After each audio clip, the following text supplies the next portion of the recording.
Bonjour. On est amateurs et amatrices, nous aussi, du coup, j'avoue, on a des antisèches.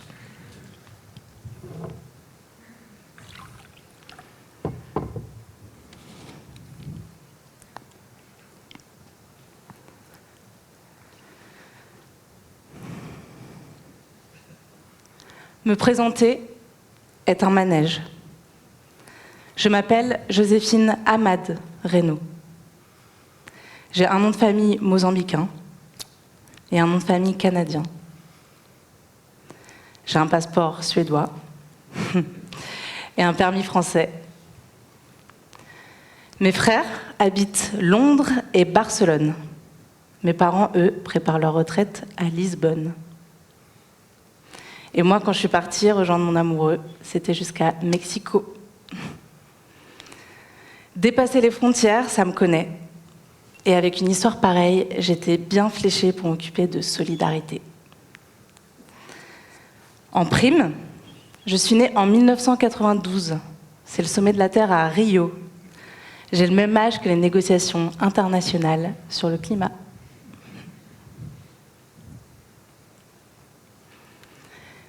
Je suis allée en COP pour voir.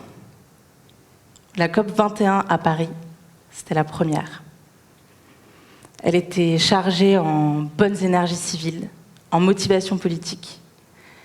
Moi, ça m'a fait l'effet d'un détonateur, de comprendre tout ça et de contribuer à tout ça. Je me sentais presque au milieu du monde entier réuni là. Le monde qui regarde loin, très loin devant.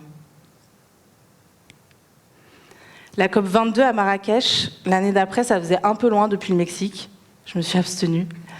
Mais je suis allée à la COP 23 en train, à Bonn, en Allemagne, qui était présidée par les îles Fidji. Et ce que j'ai retenu de là-bas, entre tout ce qu'il y a de plus choquant, tout ce qu'il y a de plus passionnant aussi, c'est le sourire de l'enfant fidjien qu'on avait posé sur la scène, un peu comme moi aujourd'hui, et qui est resté gravé dans ma mémoire. Encore aujourd'hui, je me demande si lui aussi, il pourra dire qu'on a négocié toute sa vie. Est-ce qu'on aura vraiment sauvé ou pas au bout? Ce que je retiens des COP, c'est que la contradiction et le paradoxe, ils sont insoutenables. Passer d'un side event où les peuples indigènes nous racontent que le changement climatique, on en meurt, à une salle de négo où tout à coup, tout se bloque pour une virgule, c'est à devenir folle. Et en même temps, je me dis, les COP, c'est quoi? Les COP, c'est toi. Les COP, c'est moi. C'est les négociateurs et les négociatrices que nos votes ont élus. Et puis, qui n'est pas contradictoire?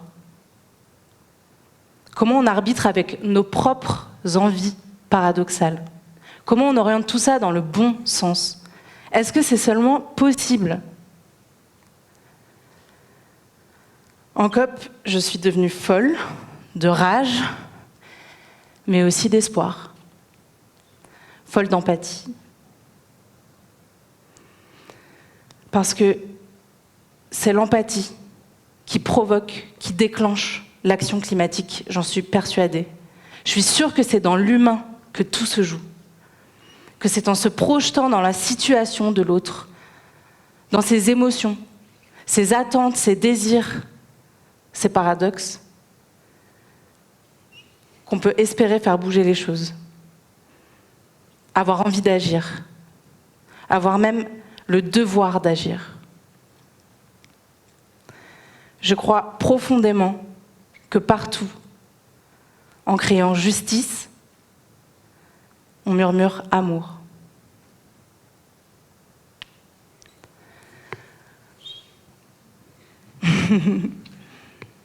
L'amour, moi, on me l'a appris au Mozambique, d'où vient ma mère. L'amour qui donne, mais qui n'a pas grand-chose d'autre à donner. Celui qui a les chaussures trouées. Ce contraste, il était si fort, si choquant pour moi, de voir tout cet amour-là et puis toute cette pauvreté-là, ces inégalités hors normes, que j'ai décidé, du haut de ma classe préparatoire littéraire, de travailler un jour dans le développement. En 2019, les médias titrent Beira, première ville au monde détruite par les changements climatiques. Ça résonne, ça me fait penser à la phrase qui dit que les pays les plus pauvres sont et seront les plus vulnérables face au changement climatique.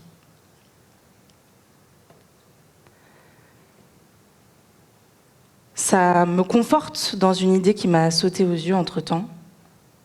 Développement, oui, mais durable. Mais ça, j'ai appris toute seule. Ce n'est ni à l'école, ni en prépa, ni à l'université même qu'on me l'apprend. Le changement climatique, je le découvre seule, comme tant de gens, comme tant de jeunes à travers le monde. Du coup, j'y crois pas. Je peux pas y croire. Un phénomène de cette ampleur, réellement en cours, alors on se bouge. Qu'est-ce qu'on fait? Et pourquoi tout n'a pas déjà basculé pour l'affronter? Je comprends pas, du coup je continue à lire, à écouter, je regarde des émissions, des documentaires, des cours en ligne, je m'auto-forme déjà. J'en parle autour de moi et j'hallucine, tout le monde est au courant. Et effectivement, personne ne bouge. Du coup, dans mon élan, je pars à la recherche des faiseurs et des faiseuses. Je me dis qu'il y en a bien déjà qui font quand même. Et j'atterris au Gérès, à Aubagne, près de Marseille. Mais je vous laisse au Mozambique. Et là-bas, j'apprends à dire solidarité climatique. Réduire nos émissions de gaz à effet de serre au nord et dans le même temps soutenir un développement bas carbone au sud. Forcément, ça résonne pour moi. Et c'est ce message-là qu'on porte à la COP21 et qui infuse dans l'accord de Paris. L'accord de Paris.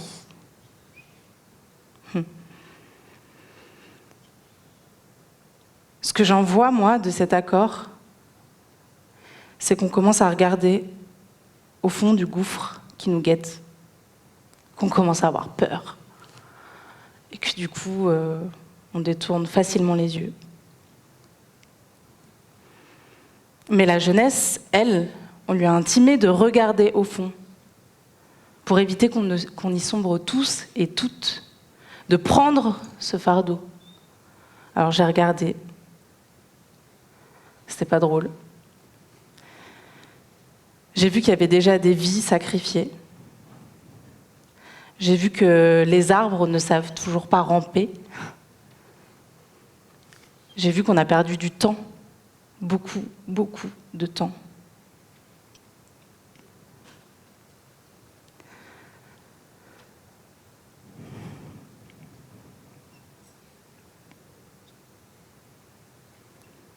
Moi aussi, ça me fait peur. Et je dirais même que ça me donne envie de hurler. Et la rue, c'est top pour crier.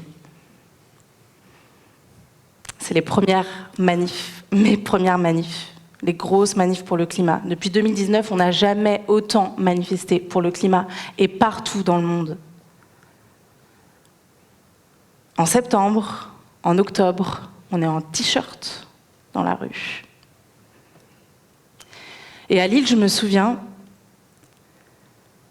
d'une vieille dame qui nous regardait depuis son balcon et puis qui s'est mise à pleurer, qui nous remerciait.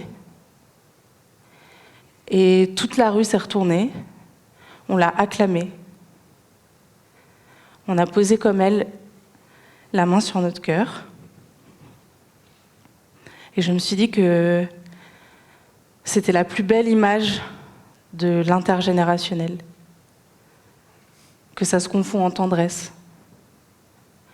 Parce qu'on ne veut pas se battre. Personne ne veut se battre. Les jeunes sont dans la rue, mais on ne veut pas des guerres. Le problème, c'est qu'on en voit une multitude, nous, de guerres à l'horizon. Un enchaînement de basculements sans fin. Et ça nous terrorise. Ça nous paralyse.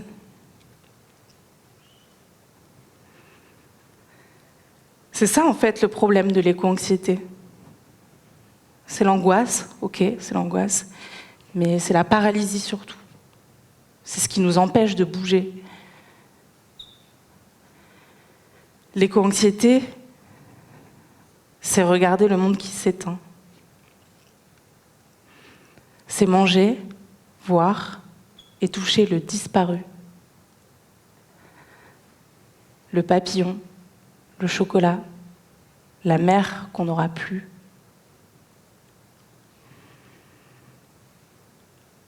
L'éco-anxiété, c'est sans musique. Et quand on m'explique la mélodie, moi je crie à l'hypocrisie.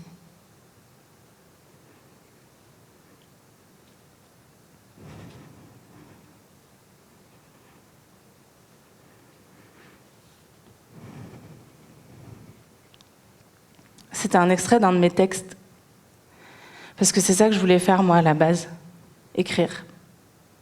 Pas sauver le monde. Et pourtant,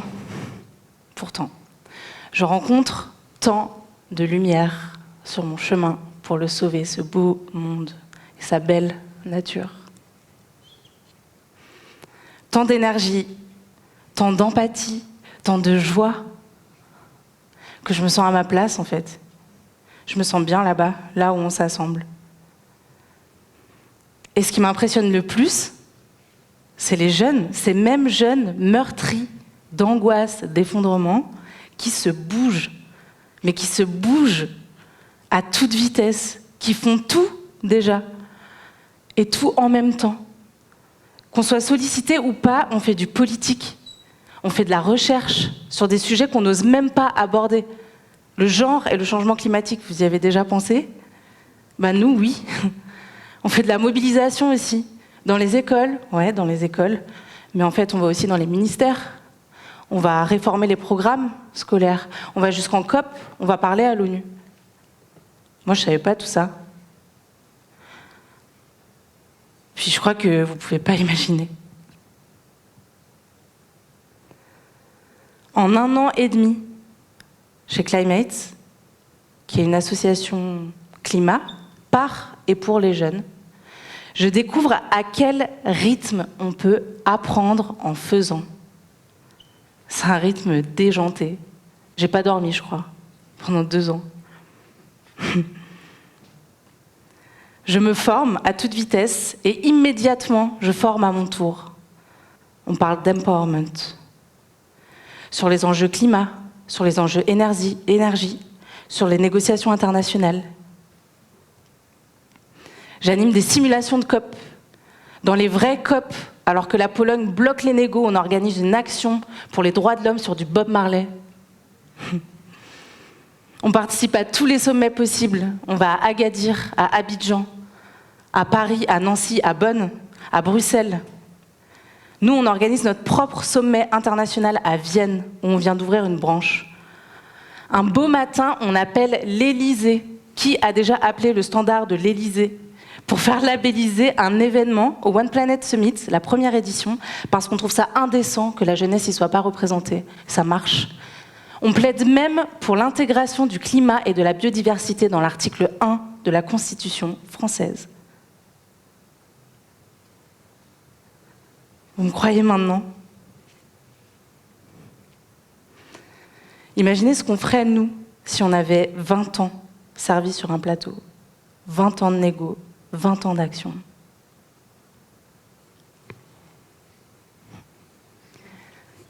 Du coup, je me suis mise à rêver de tout ce qui adviendrait si on nous laissait vraiment notre place, partout où les choses se décident, où notre futur se décide.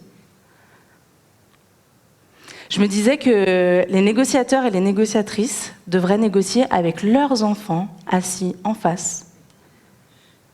Ouais. Et prendre chaque décision droit dans leurs yeux. J'imaginais tout ça et je me disais que c'était peut-être ma seule chance à moi d'en avoir des enfants. Des enfants de joie, des enfants d'amour, pas une armée de sauveurs du monde, juste une armée du bonheur.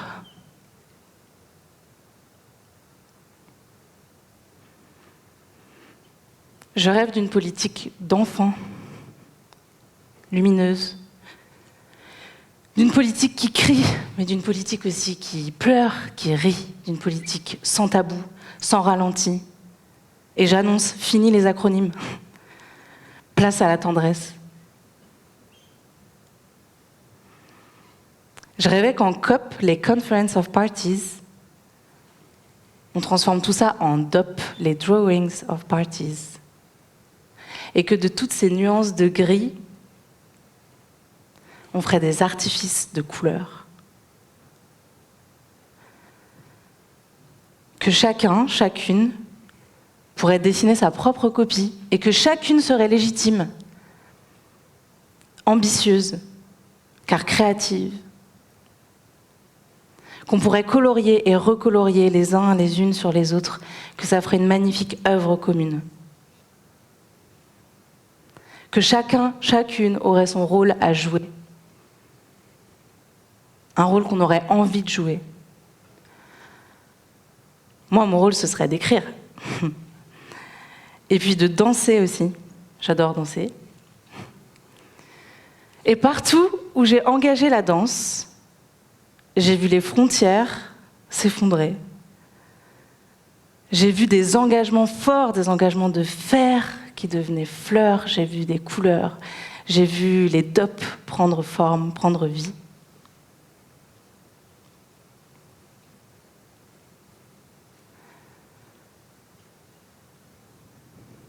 C'est ces dessins-là qui forment le récit, le beau récit du monde de demain.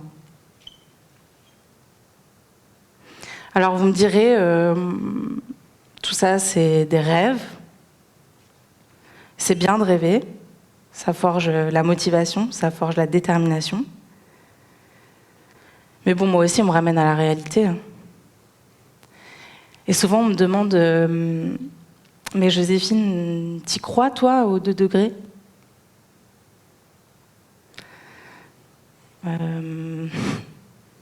Je sais pas si j'y crois. Mais en tout cas, je suis déterminée. Et depuis 3 ans, au CERD, j'exerce cette détermination-là au local. Et j'adore. J'adore vous rencontrer. J'adore mettre des visages, enfin, sur ces grands objectifs internationaux, ces grands accords. Mettre des visages sur cette vision commune. C'est pas par hasard, je crois, que je me suis retrouvée dans une équipe qui se dit lucide, optimiste et déterminée. Et ce récit-là que porte le CERD d'une région sobre en tout, adaptée en tout, inclusive aussi, ça j'y crois.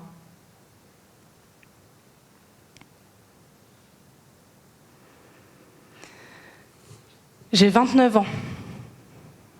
Je suis jeune. Et ce que je veux vous dire aujourd'hui, c'est qu'on est tous et toutes jeunes face au changement climatique. Qu'on n'en est qu'aux prémices. Qu'on va tous et toutes apprendre en faisant. Que personne n'est expert, mais qu'on est tous légitimes à agir. Qu'on ne sait pas trop ce qu'il adviendra, mais qu'ensemble, on peut prendre des mesures sans regret pour prendre soin des générations futures.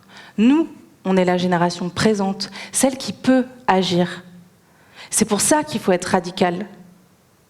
Dans notre sobriété, dans nos mots, dans nos engagements. C'est pas une option.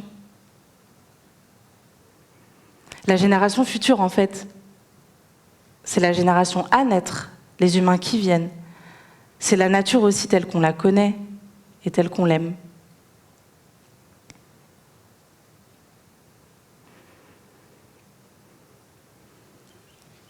Alors, en avant. Tenez-vous bien.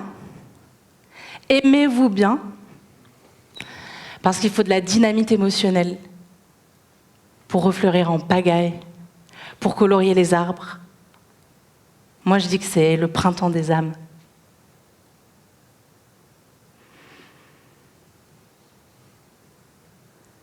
Cette trajectoire et cette détermination, elle m'apporte de la joie, beaucoup de joie, des joies de vivre.